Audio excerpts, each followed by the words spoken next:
പ്രശാന്തവും സുന്ദരവുമായിട്ടുള്ള ഒരു ഗ്രാമം. അവിടെ ഒരു വൈദ്യരും തന്റെ ശിഷ്യനും എന്തോ മരുന്നിന്റെ കൂട്ട് തയ്യാറാക്കി അത് പാകപ്പെടുത്തിക്കൊണ്ടിരിക്കുന്നു. അവിടേക്ക് തലവേദനയുമായിട്ട് എത്തുന്ന ഒരു യുവാവും വൈദ്യരും ശിഷ്യനുമായിട്ടുള്ള ഒരു സന്ദർഭമാണ് ഇവിടെ നിങ്ങളുടെ മുമ്പിൽ അവതരിപ്പിക്കുന്നതിനായിട്ട് ഒരുങ്ങിയിരിക്കുന്നത്. വേദിയിലേക്ക് വൈദ്യർ കടന്നു വരുന്നു. ശേഷം കാഴ്ചയിൽ നമുക്ക് കാണാം.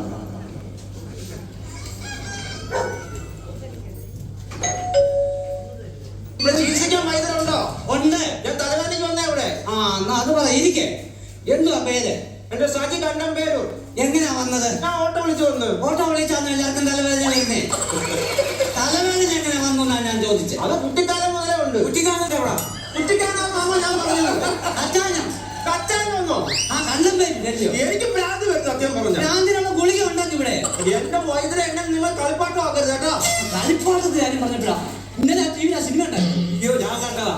സത്യം പറഞ്ഞ ഉർവശിയുടെ അവസ്ഥ കണ്ട് ഒരുപാട് വിഷമിച്ചു ഞാൻ. നീ കണ്ടായിരുന്നോ? പടം കണ്ടോ? ഞാനും കണ്ടായിരുന്നു. പക്ഷെ ഞാൻ ലാസ്റ്റ് ഭാഗം കണ്ടില്ല. കണ്ടില്ലയോ? ഷോ അതിനകത്ത് ഉർവശി കണ്ടല്ലോ. മാരകമായിട്ട് അസുഖം വന്നങ്ങ് മരിച്ചു പോവോ? ആ അത് കണ്ടോ? ഭാര്യ മരിച്ച ആ ഭർത്താവിന്റെ ഒരു അവസ്ഥ സത്യം പറഞ്ഞ ഒരു ഭയങ്കരമായി വല്ലാത്ത അവസ്ഥയായിരുന്നു. ഇപ്പൊ ആ പുള്ളി ഈ വയലിൽ ഏതാണ്ട് വായിച്ച് ഊട്ടിയില്ല. ആ കളിപ്പാട്ടമല്ല മറ്റേ കളിപ്പാട്ടമല്ല. നീ എന്നെ പൊട്ടനാക്കാതെ റൂട്ട് മാറ്റിക്കൊണ്ട് വരുവാ ഞാൻ. അതിനിടയ്ക്ക് കുത്തിത്തിരിപ്പുണ്ടാക്കി. ഞാൻ കേൾക്കുന്നുണ്ട്. തലവേദന മരുന്ന് പറഞ്ഞതാ. മരുന്ന് ഞാൻ പറഞ്ഞു തരാം. വീട്ടിൽ സപ്പോർട്ടൊക്കെ ഉണ്ടോ? ആ തലവേദന വന്നിട്ട് 5 വർഷമായി ഒരു സപ്പോർട്ടും ഇല്ല. അതല്ലേ ചോദിച്ചേ. സപ്പോർട്ടൊക്കെ തൈ ഉണ്ടോന്ന്? ആ സപ്പോർട്ടൊക്കെ തൈ ഉണ്ടോന്ന് എനിക്കറിയാം. അതിന് കാര്യമില്ല. അപ്പൊ നീ അറിഞ്ഞു വെച്ചോണ്ട് എന്നെ നീ കുറ്റപ്പെടുത്തുന്നത് ശരിയാണോ? നിങ്ങളൊരു ഒറ്റമൂലി വല്ല ഉണ്ടെങ്കിൽ പറഞ്ഞതാ. അതെല്ലാം സംഘടിപ്പിച്ചു തരാം. പക്ഷെ ഒരു കാര്യം, തലയുടെ MRI സ്കാൻ ചെയ്ത് ഒരു റിസൾട്ട് കൊണ്ടുവന്നിട്ടുണ്ടോ? പിന്നെ നോക്കിയേ. കൊള്ളാം. എടാ ഇത് വാതിൽ അടയ്ക്കാതെ സ്കാൻ ചെയ്തേ. അതെന്തുവാ? വന്നോന്റെ പോയോന്റെ എല്ലാം തലയിനകത്തോട്ട്. ഞാൻ അവനെല്ലാം വന്നിട്ടുണ്ടോ? ഇല്ല. ഇതെവിടുന്ന എടുത്തേ?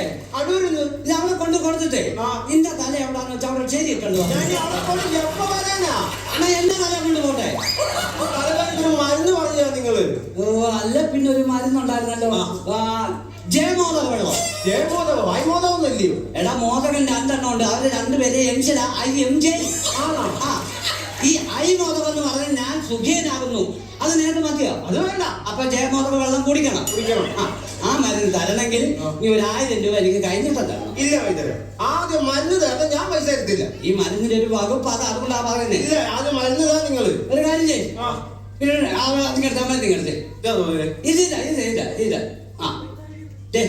ഇത് കുടിക്കണം. അത് ചാടിക്കറി പിടിക്കാതെ. പിന്നെ 2 കയ്യും മടങ്ങരുത്. മടങ്ങാതെ വേണം ഇത് കുടിക്കാൻ. പത്തിയുണ്ടോ? ഉണ്ട്.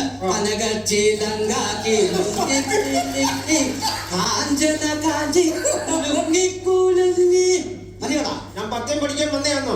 ഈ മരുന്ന് കഴിക്കുമ്പോ ഭക്ഷണക്രമം ഉണ്ടോന്നില്ല ഞാൻ ചോദിച്ചത്. ഉണ്ട്. ഇറച്ചി, മീന്, മുട്ട കഴിക്കണോ? കഴിക്കരുത്. എരി, പുളി, കാന്താരി കഴിക്കല്ലേ? കഴിക്കണം. പച്ചക്കപ്പ, മത്തിക്കറി കഴിക്കണോ? വേണ്ട. പൊതിഞ്ഞോണ്ട് പറഞ്ഞ എനിക്ക് പത്യമില്ലല്ലോ. അവിടെ നിൽക്കേ. ഞാൻ വരുവാ. അവൻ അവിടെ കാത്തുചേന പുഴുകുന്നു. കിട്ടണി. എങ്ങനെയുണ്ട് നമ്മുടെ ഈ കൂട്ട്? നമ്മുടെ ഈ കൂട്ടുകാരനാണെങ്കിൽ വീട്ടിൽ പോലും കാണാൻ പറ്റില്ല. അതാണോ ചോദിച്ചത്? നമ്മുടെ ഈ മരുന്നിന്റെ കൂട്ട് അങ്ങനെ ഉണ്ടെന്ന്. അതല്ലേ ഈ ഇളക്കിക്കൊണ്ടിരിക്കുന്നത്. എന്റെ പൊന്നുമോനെ ശരിക്കും ഇളക്കണേ. അടിപ്പിടിക്കല്ലേ. അപ്പൊ അക്കാര്യത്തിൽ ഒട്ടും വിശ്വാസമില്ല. ഞാൻ അങ്ങനെ ചെയ്യും. അതല്ല പറഞ്ഞേ. ഇത് ശരിക്കും ഇളക്കണം. ഇതിന്റെ അടി പിടിക്കരുത്. ഞാൻ ഇളക്കിക്കൊണ്ടിരിക്കുവോ? അത് കണ്ടോ? അയ്യോ, അമേരിക്കയിലെ ഒരു ശില്പമല്ലയോ? എന്തോ ലിബർട്ടി ഓഫ് സ്റ്റാച്യു. ഞാൻ ഒരു പണി കൊടുത്താ. ആണോ? എപ്പോ വരാം? അല്ലേ സജി? കുടിച്ചോ? മരുന്ന് വരുന്നില്ല. മരുന്ന് വരണമെങ്കിൽ ഇതിനകത്തുനിന്ന് വരണമെന്ന് ഞാൻ പറഞ്ഞായിരുന്നു. പണി തന്നെയല്ലയോ?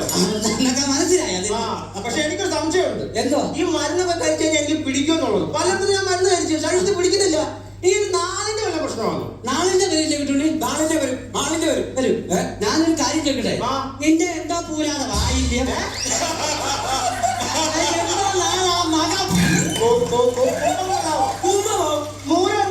എനിക്കറിയത്തില്ല. ഞാൻ എന്റെ വീഡിയോ എടുത്തിട്ടില്ല. ഞാൻ വേറെ കാര്യം ചോദിക്കട്ടെ ആ. രാത്രി കിടന്ന് ഉറങ്ങുമുണ്ടല്ലോ ആ. ഞാൻ പേടിച്ച് ഞെട്ടിയുണ്ടല്ലോ എന്ത് ചെയ്യാൻ പറ്റും? എന്നാ പിന്നെ ഉറങ്ങാൻ പറയുന്നു.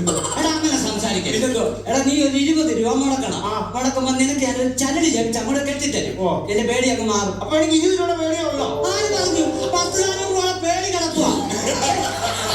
കിട്ടുള്ളേ അന്നാ പോട്ടെ. നമ്മുടെ പയ്യനല്ലയോ, പൈസ ഇല്ലാത്തവനല്ലേ, പിന്നെ ചെയ്തു കൊടുക്കാന്ന് പറഞ്ഞപ്പോ അവന് എടാ നിനക്ക് കുച്ചല. എനിക്ക് വേണ്ട, ഞാൻ വേറെ കൂടെ പൂച്ചോളാം. ഞാൻ വേറെ കാര്യം ചോദിക്കട്ടെ, വാദത്തിന് എന്ത് ചെയ്യും? നല്ലൊരു വക്കീലിനെ കാണണം. അതാണ് ഞാൻ പറഞ്ഞത്. മുട്ടിന്റെ താഴോട്ട് വാദം, അത് മാറാൻ എന്തോ ചെയ്യണം? അത് പോത്തിറച്ചി കഴിക്കണം. ഇവര് ഇറച്ചി കഴിച്ചു, എന്നിട്ട് പോത്തില്ല. അതെങ്ങനെയാ കാണുന്നേ?